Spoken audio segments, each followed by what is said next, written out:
जय हिंद all my dear students, आप सबका स्वागत है और मैं आशा करता हूँ आप कुछ नया सीख रहे होंगे।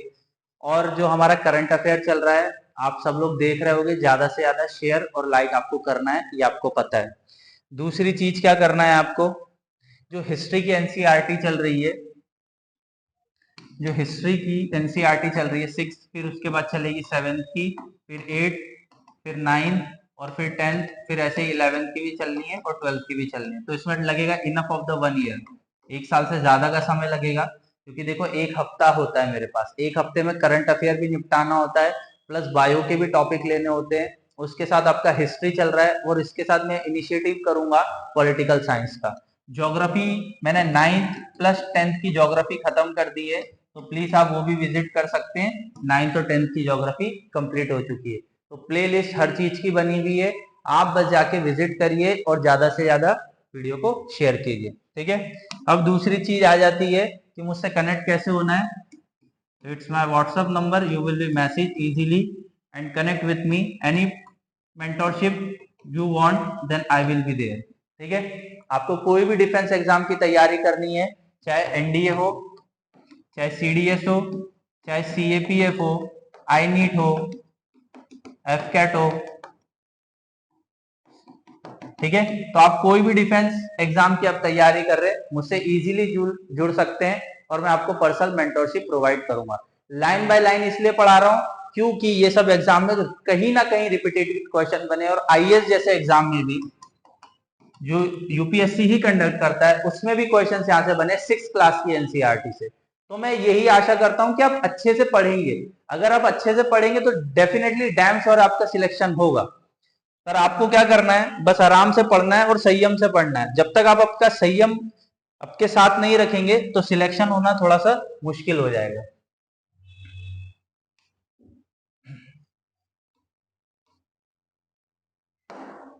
तो स्टार्ट करते 6 क्लास की एनसीईआरटी पे, ज्यादा टाइम वेस्ट ना करते हुए। हमने 4 चैप्टर तक कंप्लीट कर लिया है, अब हम लोग आ जाते हैं 5th चैप्टर पे। What books and the burials tell us. देखो आपको कुछ चीजें बताना चाहूंगा मैं। अब हम लोग धीरे धीरे क्या हो चुके हैं, इंडस वैली सिविलाइजेशन की तरफ बढ़ चुके हैं। और मैं आपको फिर बता दूं, जो हिस्ट्री होती है उसको रैशनल तरीके से पढ़ना होता है। आपको प्लस और माइनस नहीं देखना है, आपको क्या देखना है, दोनों, सिर्फ एक साइड नहीं देखना है, दोनों साइड देखना है। और ये हिस्ट्री है, जब आप हिस्ट्री पढ़ते हो तो हिस्ट्री में आपको समझ में आना चाहिए। गधों की तरह हिस्ट्री मत पढ़ो, मैं फिर आपको समझा रहा हूं। हिस्ट्री पढ़ने का तरीका होता है। हिस्ट्री पढ़ोगे कैसे कि आपको समझना है पक्ष और विपक्ष, ठीक है। हमारे पास कुछ एविडेंस होते हैं, आर्कोलॉजिकल एविडेंस होते हैं, और जब आर्कोलॉजिकल एविडेंस होते हैं जब जाके हम उसको तथ्य मानते हैं। और भैया फिर मैं बोल रहा हूं, हिस्टोरियन की हिस्ट्री पढ़ो। हिस्टोरियन की हिस्ट्री पढ़ोगे तो काम में भी आएगी। पागलों की हिस्ट्री पढ़ोगे शॉर्ट्स वीडियो वाले की 30 सेकंड में, तो तुम भी 30 सेकंड जैसे ही हो जाओगे। तो औकात और इज्जत में हिस्ट्री पढ़ना सीख लो। मेरा काम है, मेरी रिस्पॉन्सिबिलिटी है एज अ टीचर आपको सही ज्ञान देना, जो कि हमारे एनसीईआरटी में लिखा है। और ब्रह्मांड का ज्ञान बटोरने मत निकलो। हिस्ट्री मतलब ब्रह्मांड का ज्ञान, और मत बटोरो। आपका एग्जाम निकल जाना चाहिए, बस मुद्दा ही है। और आपका एग्जाम निकल जाए उसके लिए मैं आश्वस्त आपको करता हूं, अब जितना पढ़ा रहा हूं उतना पढ़ लो, ठीक है। चलो आगे बढ़े। तो सबसे पहले one of the oldest book in the world, अब देख लीजिए सबसे पुरानी बुक कौन सी है वर्ल्ड में। तो देखो क्या लिखा है, have heard about the Vedas, ठीक है। तो वेदास के बारे में हमने पढ़ा होगा। अब लोगों के सेंटिमेंट हट हो जाते हैं कि ये आर्यन फिलॉसफी, हाँ बिल्कुल हमारे हिस्टोरियन बोल रहे हैं कि आर्यन फिलॉसफी है। तो उससे पहले जो इंडस वैली सिविलाइजेशन थी वो नॉन आर्यंस थी। तो आर्यंस आने के बाद ब्राह्मण, क्षत्रिय, वैश्य और शूद्र, ये कैटेगरी आई है, ठीक है। तो आपको यही क्लैंस आपको इन वेदास में मिलेंगे, ठीक है। अब उपनिषद क्या है, वेदास क्या है, अरण्यकाश क्या है, वो डिफरेंट पार्ट है, वो अलग चीज है, वो कभी हम डिस्कस करेंगे, अगर एनसीईआरटी में है तो हम बढ़ेंगे। तो सबसे पहले 4 वेद है हमारे, ऋग्वेद, सामवेद, यजुर्वेद, अथर्ववेद। बिल्कुल सीक्वेंस में पढ़ना है, ठीक है। सीक्वेंस में पढ़ोगे, 4 वेद, ऋग्वेद, सामवेद, यजुर्वेद, अथर्ववेद। अब तो पूछा जाएगा सबसे ओल्डेस्ट कौन सा है, तो ऋग्वेद, ठीक है। और सबसे न्यूएस्ट कौन सा है, तो अथर्ववेद, ठीक है। तो ओल्डेस्ट वेदा इज ऋग्वेद, ठीक है, सबसे ओल्डेस्ट कौन सा है? ऋग्वेद है। इसको आज से 3,500 साल पहले क्या किया गया? कंपोज। देखिए इसके करीब 12 वॉल्यूम है, मतलब 12 तरीके के इसके हम बोल सकते अलग अलग तरीके की बुक से उसको कंपाइल किया गया हुआ है। तो एक टाइम पीरियड में तो नहीं बना है, ऐसा प्रोसेस हुआ है, धीरे धीरे धीरे करके ऐसा प्रोसेस बनाया गया है। The Rigveda include more than thousands of hymns. Hymns मतलब मंत्र, हजारों के मात्रा में मंत्र है, ठीक है, कॉल्ड सुक्ता एंड वेल सेड्स। ठीक है, तो मंत्रों को क्या बोला जाता है? सुक्तास। ठीक है, this hymns are the praise to various god and the goddesses. देखिए एक एक लाइन इंपॉर्टेंट है एनसीईआरटी की, यहाँ देवी और देवताओं की बात चालू हो गई। अब जब ऋग्वेद आया तो उसमें मंत्र थे, मंत्र हजारों मंत्र थे। हमने ये भी देखा कि 12 तरीके के वॉल्यूम थे, 12 तरीके के वॉल्यूम के साथ गॉड और गॉडेस के क्या मिले? हमें एविडेंस मिले। 3 गॉड इंपॉर्टेंट है। कौन कौन से भगवान इंपॉर्टेंट है? पिछले साल 2022 के अंदर आईएएस के अंदर क्वेश्चन पूछा हुआ है, फिर बोल रहा हूं। तो अग्नि जो कि फायर के लिए, इंद्र जो कि राजा है, वॉरियर ऑफ गॉड, और सोम, सोम एक प्लांट है जो कि स्पेशल ड्रिंक प्रिपेयर करता है। ठीक है, तो 3 भगवान का एविडेंस हमें मिला है आपका ऋग्वेद में। ठीक है, तो आपको ये ढंग से पढ़ना है कौन कौन से। अग्नि मतलब फायर, इंद्र मतलब गॉड ऑफ वॉरियर जो कि राजा है, ठीक है, और दूसरा सोम एक प्लांट है जो कि स्पेशल ड्रिंक पर्पस करता है। तो ये 3 भगवान का हमको एविडेंस मिला हुआ है। चलो आगे बढ़े, चीजें क्लियर हो गई। Next, this hymns were compose by सेगास। अब सेगास मतलब ऋषि, ठीक है, तो ये हाइम्स है, ये बोले गए हैं, ठीक है, इनको बोला गया, उच्चारण किया गया, तो समय के साथ बाद में लिखा गया है। Priest taught student to recent and the memorise each syllabus. देखिए पहले के समय बोला जाता था ऋषि के द्वारा, और स्टूडेंट बैठ के सुनते थे और वही आगे फॉरवर्ड करते थे। तो उसी के द्वारा आप बोल सकते हैं कि जो ऋग्वेद का समय काल पीरियड था उस समय तो नहीं लिखी गई, उसके टाइम पीरियड के बाद लिखी गई है सब। क्यों? क्योंकि पहले हम क्या लिखा तो चलता नहीं था, तो पहले बोलचाल में मैं एक गुरु हूं, गुरु से शिष्य तक ट्रांसफर करूंगा, वो उसके शिष्य तक ट्रांसफर करेगा, ऐसे ही चलता था। The words and the sentence bit by bit with the great care. Most of hymns were composed, taught and learned by the men. अब यहां भी आप देख लो, आदमी, men, men polluted society, यहां वुमेन्स का नाम नहीं आ रहा है, मतलब मेंस का नाम आ रहा है। A few were composed by women. अब देखिए कुछ वुमेन्स ने भी, नाम हमको नहीं मिले, बट हाँ जर्नली मेंस का डोमिनेशन था। The Rig Veda is the old or the Vedic Sanskrit which is different from the Sanskrit learned school today. तो पहले की जो संस्कृत थी इज अ डिफरेंट, और अभी की जो संस्कृत है वो एक अलग डिफरेंट लेवल की। तो यहां तक चीजें क्लियर हो गई होगी। जो हमारी संस्कृत पहले थी, जो वैदिक टाइम पीरियड में थी, वो अभी संस्कृत नहीं है, ये संस्कृत डिफरेंट है। इसमें मिश्रण हो चुका है पर्शियन का, ऊपर से हिंदी का, ऊपर से उर्दू का, तो अभी कुछ चीजें क्या हो गई है? मिश्रण के साथ हो गई। ठीक है, तो आई होप सो यहां तक आपको क्लियर हो गया। एक एक लाइन इंपॉर्टेंट है यहां से। चलो आ जाए पढ़े। अब आपसे फिर मैं एक क्वेश्चन पूछता हूं कि इंडिया की सबसे ओल्डेस्ट लैंग्वेज कौन सी है?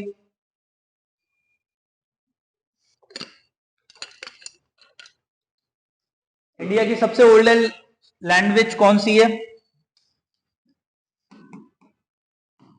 प्राकृत। और जो गधा आपको बोले संस्कृत तो उसको मेरे पास ले आना, मैं देख लूंगा। ठीक है, ठीक है, तो Sanskrit is a part of family of languages as called Indo European.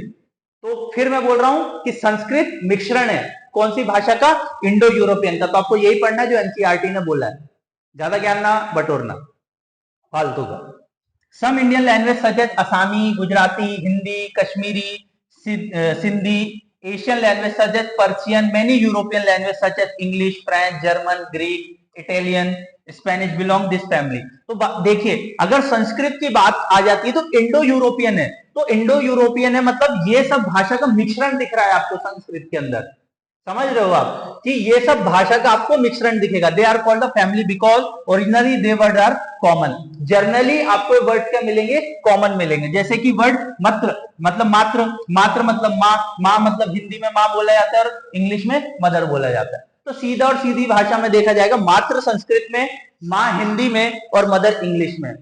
समझ में आई चीजें? तो मिक्सअप है। Other language used in the subcontinent belong the different family.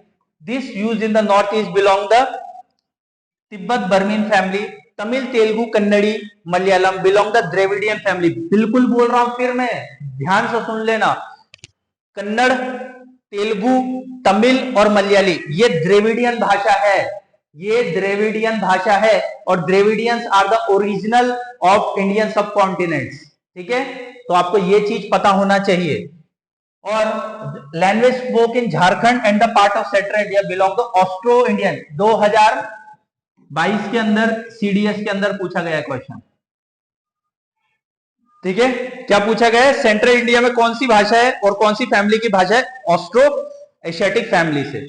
ठीक है, समझ में आई? यहां तक चीजें क्लियर हो गई? आई hope so it will be clear. चलो अब धीरे धीरे आगे बढ़ते हैं. The books were used, written and printed. The Rigved was recite and heard rather than the read. देखिए, या तो हम उसको क्या करते हैं? रिसीट करते हैं, या तो फिर हम क्या करते हैं? हियर्ड करते हैं. पढ़ने के बदले हम दो चीज और करते हैं. ठीक है. दूसरी, it was written down the several centuries. फिर मैं बोल रहा हूं, ऋग्वेद के 12 वॉल्यूम में 12 वॉल्यूम समय समय के हिसाब से लिखे गए. और ये भी वही चीज बता रहा है, देख लीजिए. Written down the several centuries मतलब हजारों, 2000, 3000 साल में ऐसे लिखे गए. ठीक है. After it was first compose printed less than 200 year ago. तो 200 साल पहले भी इसके अंदर क्या किया गया है? ऐड किया गया है ऋग्वेद के अंदर. ठीक है, यहां तक चीजें clear. How historian study the Rigveda. Rigveda को हम कैसे पढ़ते हैं? क्योंकि आज तक इंडस वैली सिविलाइजेशन के तो हमने आज तक राइटिंग ही नहीं पढ़ पाए, डिसाइपल ही नहीं कर पाए. आज तक हम लोग समझ ही नहीं पाए कि वो लिख के क्या गए. कोई आदमी ही नहीं बचा है कि उसको पढ़ पाए. कुछ एविडेंस बोल रहे हैं कि हम पढ़ सकते, बट उसका कोई एविडेंस नहीं है ना कि वो जो पढ़ के दे रहा है वो सही है. ठीक है ना, क्योंकि भाई एविडेंस पे काम होता है. It's a scientifically. ठीक है. Historian like archaeologist find out that the past but in the addition to material remain they examine written sources well. Let us how the study of Rigveda. ठीक है. Some hymns in the Rigveda are the from the dialogues. तो जो ऋग्वेदा में कुछ hymns है, मतलब कुछ मंत्र है, वो डायलॉग में लिखे गए हैं. In this a part of hymns is dialogue between the sage named Vishwamitra. ठीक है, तो विश्वामित्र से बात करते हुए एंड टू रिवर्स. कौन सी रिवर मिली है? फिर मैं बोल रहा हूं, कौन सी रिवर ऋग्वेद के अंदर मिली हुई है? तो ब्यास और सतलज. क्वेश्चन फेम हो चुका है यहां से. ठीक है, तो आपको ढंग से पढ़ना है. कौन सी रिवर मिली है? ब्यास और सतलज. देख ले, 6th क्लास की एनसीईआरटी है, चैप्टर 5th चल रहा है, उसके अंदर ही इतना सब डाटा आपको मिल चुका है. Where the worship are the goddesses. ठीक है, तो अभी तक यहां तक चीजें समझ में आ गई होगी. I hope so. Any doubt is there you will be comment. अब ये देख लीजिए मनुस्मृति. मनुस्मृति एक ऐसी बुक है जो कि लॉ डिफाइन करती है. जैसे कि इस्लाम में क्या है? शरिया. वैसे ही हमारे इंडिया में या हिंदू रिलीजन में हम बोल सकते हैं मनुस्मृति, ब्रह्मस्मृति, उपस्मृति, ब्रह्मसा स्मृति. तो इस तरीके की 12 से 15 स्मृति है, आपको मिल जाएगी और ये लॉ बुक्स है.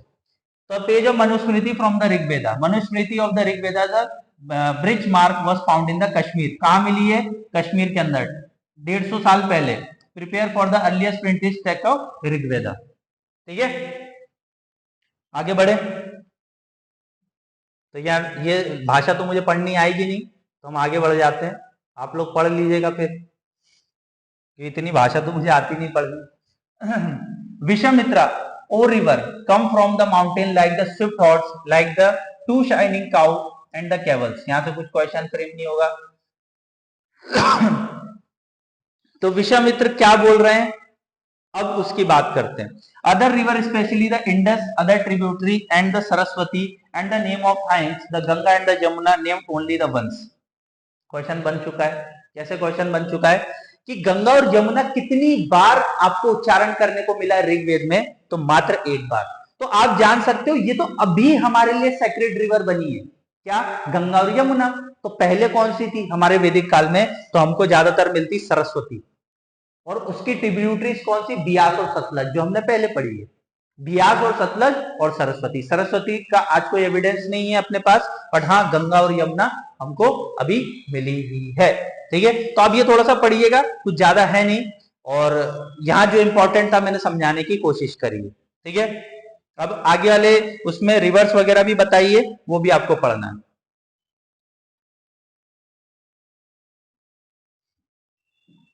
चलो, there are many prayers in the Rig Veda for cattle, children, especially of sun and horses. Horses were yoked and chariot they were used in the battle which were fought to capture cattle. Battles were also found to land which was important for the pasturer and the growing harder. Crop that repined quickly such as barley. Some battles were fought the water and the capture people. हमको क्या देखने का मिला है कि ऋग वेदा के अंदर हम ऐसे ऐसे यज्ञ भी कर रहे हैं जहां कैटल्स की बलि चढ़ाई जा रही है, ठीक है। दूसरी चीज, हम जो लड़ाई लड़ने जा रहे हैं वहां भी हम लोग कैटल्स का यूज कर रहे हैं। दूसरी चीज हम और क्या यूज कर रहे हैं कि हम ऐसे मंत्र उच्चारण कर रहे हैं कि हमें पुत्र पैदा हो, समझ रहे हो। तो आप समझ सकते हैं कि ऐसे भी मंत्र हमारे ऋग्वेद में दिए कि आपको पुत्र की प्राप्ति चाहिए, देख ले, स्पेशली सन, अगर आपको उसकी प्राप्ति चाहिए तो उसके लिए हिम्स मिलेंगे, मंत्र उच्चारण मिलेंगे, और उसकी वजह से क्या होगा, आप मंत्र उच्चारण करके अपने पुत्र प्रदान की इच्छा जो रखते हैं वो पा सकते हैं। जैसे कि हम महाभारत वगैरह जो माइथोलॉजी में पढ़ते हैं या देखते हैं या सुनते हैं, तो उसमें भी बताया गया कुंती के जो पुत्र थे, जो सबसे बड़े, जिसे हम क्या बोल सकते हैं, कर्ण, ठीक है, वो सबसे बड़े पुत्र थे और वो मंत्र उच्चारण सूर्य देव के आशीर्वाद के थ्रू आए थे। तो वही सब चीजें बताने की कोशिश करी, देखा जाए तो। Some of the wealth that we obtained was kept by the leaders, some were given to priests, and rest were distributed among the people. देखिए, मैं आपको समझाता हूं। ब्राह्मण हो गया, क्षत्रिय हो गया, उसके बाद वैश्य हो गया और शूद्र हो गया। ये जो क्लास है, अब ऋग्वेद अगर पर्टिकुलरली देखा जाए तो ब्राह्मण क्लास को पढ़ना आती थी, क्योंकि संस्कृत जनरली ब्राह्मण क्लास ही पढ़ सकते थे।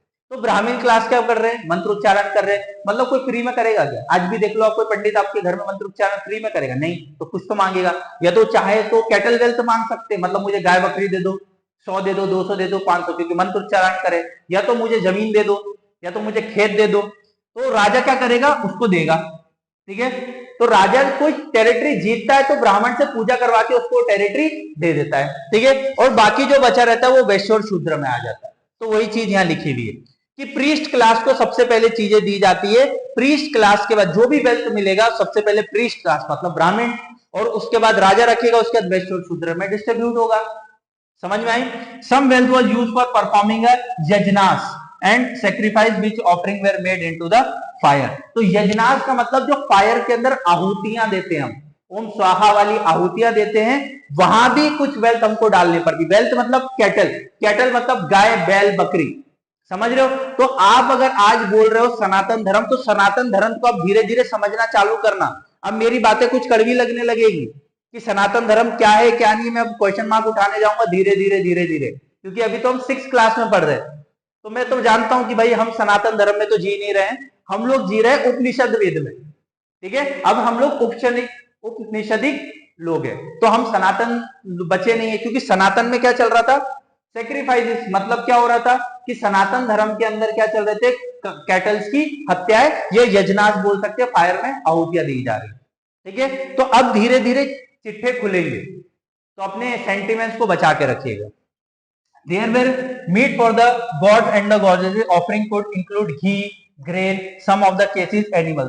देखिए साक्षात लिखा हुआ है, जानवरों की भी आहुतियां दी जाती है। अब मैं तो बकवास कर नहीं सकता ना, एनसीईआरटी पढ़ा रहा हूं, ज्यादा बोलूंगा मोदी जी मुझे चिल्लाने लगेंगे, है कि नहीं भाई। मोदी जी मेरे पीछे शूटर भेज देंगे, यार तुम सनातन धर्म के बाद, और ऊपर से बुलडोजर बाबा, ठीक है ना। तो दोनों को देखना पड़ता है, पर भाई लिखा है एनसीईआरटी, तो मैं क्या कर सकता हूँ। एनसीईआरटी खुद लिख रही है, या तो बुलडोजर बाबा को ज्यादा ज्ञान है या मोदी जी को, या तो फिर एनसीईआरटी वालों को ज्यादा ज्ञान है, ठीक है। चलो यहां तक चीजें समझ में आई। देखो हिस्ट्री पढ़ने में मजा जब ही आता है। Most men to part in this war, भाई जनरली वॉर में सभी पार्टिसिपेशन करते हैं। हमारे यहाँ सबसे बड़ा प्रॉब्लम क्या है पता है क्या, जो राजा होता है उसको भगवान का दर्जा दे दिया जाता था, मतलब उसकी आहुतियां दिलवाओगे तो उसको भगवान के समान ही लाया जाता था। ब्राह्मण उसको क्या देता था, उपाधि। राजसूय यज्ञ करवाता था, यजनान यज्ञ करवाता था, ठीक है ना। तो ये सब यज्ञ करा के राजा को क्या बनाया जाता था, एकदम भगवान। और उसके नीचे फिर वैश्य और शूद्र, पढ़े लिखे हैं नहीं, उनकी आर्मी है, आर्मी तो उन्हीं की। तो राजा जैसे टपका वैसे ही वैश्य शूद्र पीछे से निकले, क्योंकि आर्मी तो भगवान मानती है राजा को। वही चीज देखने को मिला है कि वॉर्स में मेन ज्यादातर आपको there will be no regular army, army नहीं है, राजा के पास आर्मी नहीं होती थी, जैसे ही वॉर खेलना होता था उठाया जाता था लोगों को। But there were assemblies where people meet and discuss matter of war, peace. They also choose leader who often to skillful warrior. Brave और skillful warrior होता। अब देख लीजिए, अब ब्रेव और स्किलफुल वॉरियर कौन डिसाइड करेगा? ब्राह्मण। जाहिर सी बात है, वही तो पूजा पाठ करवाएगा, वही तो उपाधि दिलवाएगा राजा को। चक्रवर्ती, सम्राट, ये सब की उपाधियां, राजाधिराज कौन बोलेगा? ये सब बोलेंगे ब्राह्मण। ऑब्वियसली बात है ना। चलो भाई देखिए, मिर्ची बहुत लग सकती है मेरी बातों से, पर सच्चाई यही है। अब जो है वो किताब में लिखा है, वही मैं पढ़ा रहा हूं, क्योंकि मेरी बातों से तकलीफ बहुत होती है, पर सच्चाई यही है।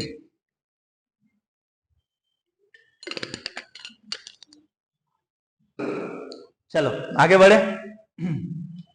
There were several ways to describe people. There were several ways to describe people in the term of work they do, the language they speak, the place belong to their family, the community, culture, practice. Let's us sum the word to describe people found in Rigveda. अलग अलग धर्म के अलग अलग लोग जो culture है, देखिए अब ब्राह्मण है उसमें भी 50 जातियां हो जाएगी, क्षत्रिय उसमें 50 जातियां हो जाएगी, ठीक है। अब जैसे मराठा है, ठीक है, मराठा के अंदर 96 सब कास्ट आती है, तो मराठा जो लोग थे उनको अपर कास्ट बनाया गया, वो थे नहीं बेसिकली। अगर हम देखें शिवाजी महाराज तो मावड़े की फौज लेके चलते थे, मतलब क्या थे? लोअर कास्ट में। अब लोअर कास्ट को शिवाजी महाराज ने जब छत्रपति का टाइटल लिया, जब वो अपर कास्ट बने, कभी चाहते नहीं थे शिवाजी महाराज, पर मृत्यु से 4-5 साल पहले उनको लेना पड़ा। क्यों? क्योंकि पेशवाओं का दबदबा बढ़ने लगा था। तो वो कभी और डिस्कस करेंगे, क्योंकि ये सब चीजें हिस्ट्री में चलती रहती है, कभी अच्छे से पढ़ेंगे तो समझ में आएगा। अभी छठी क्लास पे आ जाओ। There were two groups described from term their work, the priest, sometimes called the brahminas. Priest मतलब ब्राह्मण्स, ठीक है, who perform various rituals, and the rajas, ठीक है। रिचुअल्स मतलब यज्ञ वगैरह कराना, या राजास मतलब उपाधि देना, ठीक है। These rajas were not like the ones you will be learning about the later. They do not have capital, city, places, armies. They are collected only taxes, ठीक है। तो राजास का मतलब ये नहीं होता जो तलवार लेके लड़ने बैठ रहा है, उसमें कुछ और भी मतलब होता है, जैसे कि उनके पास कोई सिटी नहीं होगी, कैपिटल नहीं होगी, आर्मी नहीं, but they collect the tax. जैसे कि लोकल जमींदार, आज के टाइम पे अगर बोले तो आज से 400 साल पहले लोकल जमींदार होते थे, वो टैक्स कलेक्ट करते थे, तो उनको हम क्या बोल सकते हैं? राजास, ठीक है। चलो आगे बढ़े। छठी क्लास की एनसीईआरटी इतना सब कुछ दे रही है, अब देख लो आगे फिर 7th 8th में क्या होगा। Generally son did not automatically succeed the father of rajas, ठीक है। तो पहले ऐसा नहीं होता था कि राजा का बेटा राजा बनेगा, वो तो समय के साथ साथ ये चीजें हुई। Read the previous section once more and where find what is the rajas did. They two words used describe the people community as whole. One word, the jana, we still use in Hindi and other language. The other wish, the word vaishya come from the wish. You will learn more about the chapter 6. तो इसके आगे वाले चीजों में जना, जना मतलब जन के लिए, और विश्य मतलब वैश्य, जो हमने सब वो देखी थी, ब्राह्मण, क्षत्रिय, वैश्य और शूद्र, वो वाला विश, ठीक है। The word Vysya come from the wish. Several wish or jan are mentioned by the name, so find reference to पूरा जना और विश, भरत जना और यदु जना और विश एंड सो ऑन। अब समझिए, ये भारत वर्ष का नाम कहां से पड़ा है? ये भारत जना की वजह से, ठीक है। ये भारत एक क्लाइन थी, क्लाइन मतलब एक लैंडलॉर्ड था, वो लैंडलॉर्ड ने क्या किया? दूसरे लैंडलॉर्ड को हरा के, मतलब वहां के जितने भी लैंडलॉर्ड थे उनको हरा के ये क्या किया है? भारतवर्ष बनाने की बात कही। यदु जना, यदु जना कृष्ण भगवान कहां से बिलोंग करते थे? यदुवंशी थे, तो वही तो है यदु जना, ठीक है। दूसरी चीज पुराजना, पुराजना मतलब कौशल्या वाला रीजन, ठीक है, जो कि नेपाल वाला जो रीजन आ जाता है उसे बोलते पुराजना, ठीक है। तो आपको देख सकते हैं एविडेंस धीरे धीरे मिल रहा है।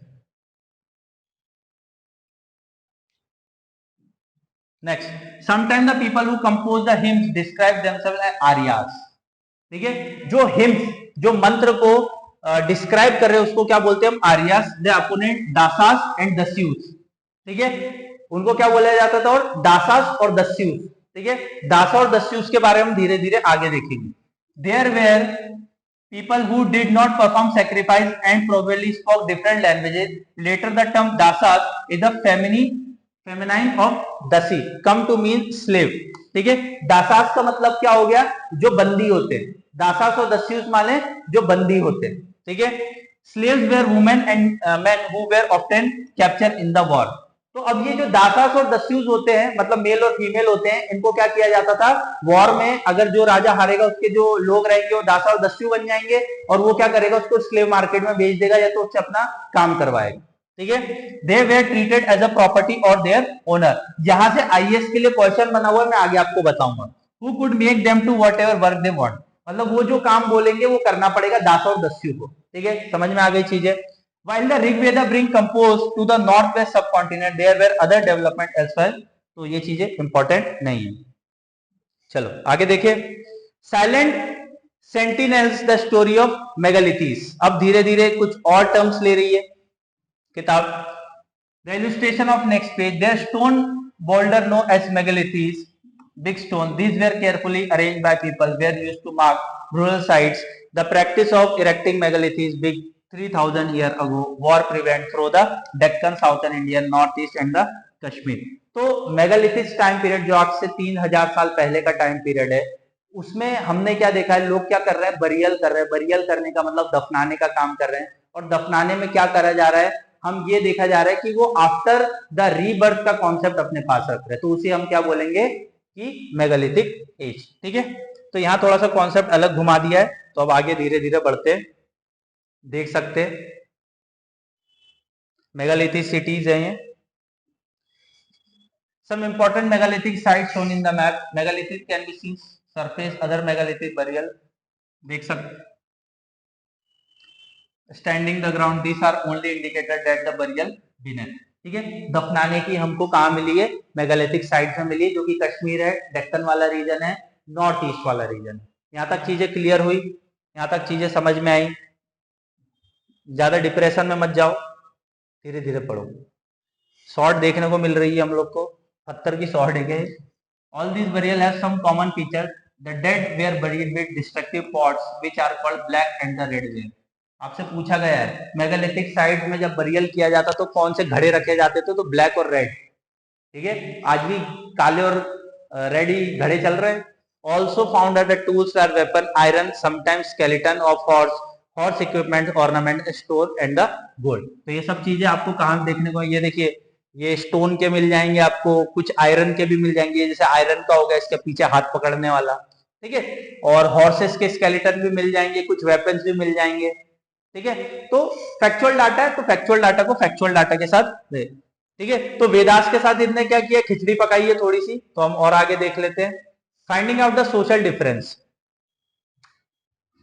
Archaeological thing that object found skeleton probably belong to the dead person. बिल्कुल भाई, वो मरेगा जब भी तो उसको दफनाया जाएगा ना।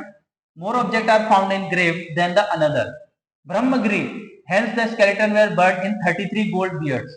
देखिए, जब दफनाया गया तो उसके साथ 33 गोल्ड बियर्ड्स डाले गए थे, और 2 stone beards, 4 copper bangles and the 1 conch shell. Skeletons have only a few pots. These finds suggest that there were some difference in status among the people who were buried. Some are rich, other are poor, some cheap and the following. मतलब हमको ये भी देखने को मिल रहा है megalithic time period में कि कुछ अमीर है, कुछ मिडिल है और कुछ लोअर है, जो कि आज की भी सोसाइटी है। क्योंकि हमको क्या दिख रहा है, 33 तरीके के गोल्ड बियर्स दिख रहे हैं। मतलब क्या दिख रहा है, सोने के आभूषण दिख रहे हैं, और उसके बाद चांदी के आभूषण दिख रहे हैं, बैंगल्स दिख रही हैं। तो ये सब चीजें दिख रहे हैं, तो ये क्या एविडेंस शो कर रहा है, आज के टाइम पीरियड में जब आप जलते हो या आपको जलाया जाता है या दफनाया जाता है तो आपके शरीर से कपड़ा तक निकाल लिया जाता है, पर उस टाइम पे वो लोग सब आपके दफन के साथ डालते थे, ठीक है। चीजें clear. Sometimes megalithic contain more than the one skeleton. This indicates the people perhaps belonging to the same family.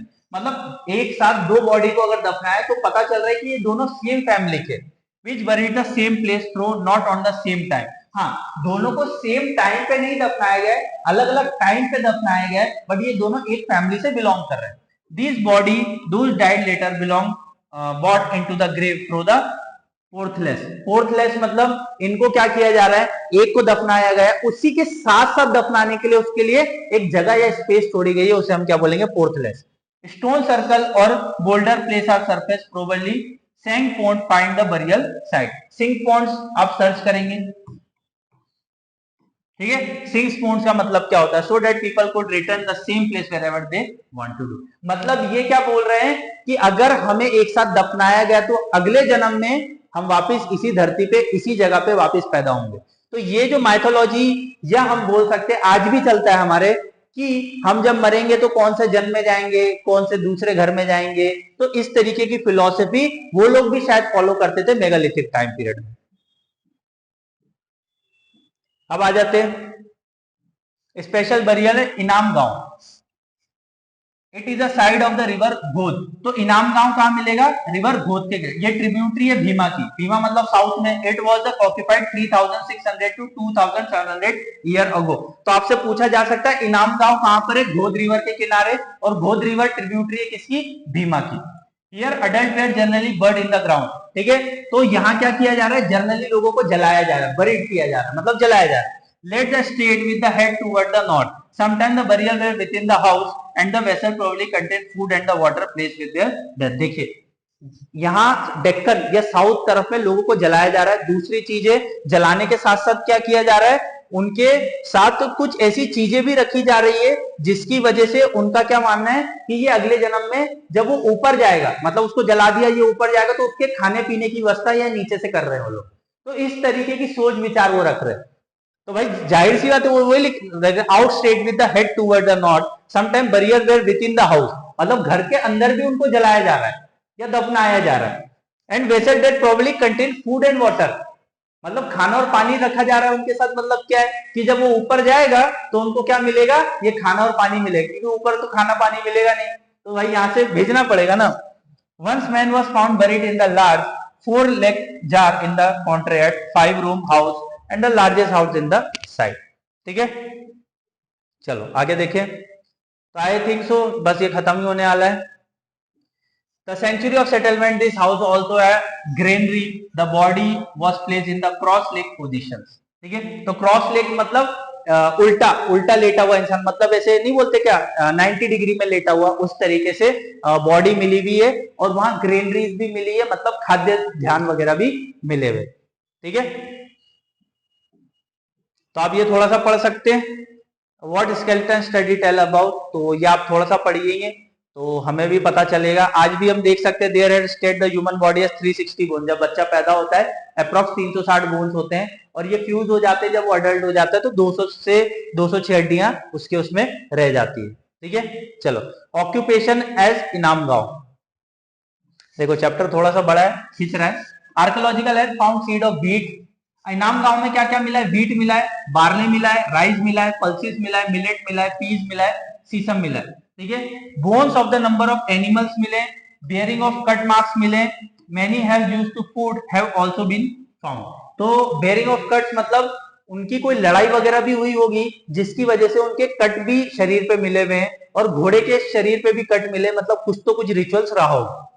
This indicate cattle, buffalo, goat, sheep, dog, horse, ass मतलब गधा, pig, sambar, spotted deer, black buck, antihole, hare, monogenes, beside the birds, crocodile, turtle, crab, fish, ये सब चीजें वहां मिली है, वो सभ्यता में मिली है। आज हम लोग इनके बारे में जान रहे हैं, आज से ये लोग 10,000 साल पहले भी जानते थे। अब ये मत सोचिएगा कि हम ही एडवांस है, अरे नहीं बाबू, ये लोग भी आपसे ही एडवांस है, ठीक है। There is evidence that fruit such as ber, amla, jamun, dates, variety of berries are collected. उस समय भी उनको खजूर वजूर सब पता था, मतलब हष्ट पुष्ट इंसान थे, खाते पीते दंड वंड मारते हुए देसी पहलवान थे। हमको अभी नहीं पता, हमारे यहाँ तो आज की नस्ल पूछो ही मत, सूखी खाक रखी हुई है, खाते पीते कुछ है नहीं, ठीक है। तो और ये सब चीजें हैं, आप पढ़ सकते हैं। List of different between the rajas और ऋग्वेदास आर दिस किंग्स, ठीक है। तो थोड़ा सा ये देख लेते हैं। Elsewhere find China is the योर एटलास around 3005 year ago, find some of the first evidence of writing in China.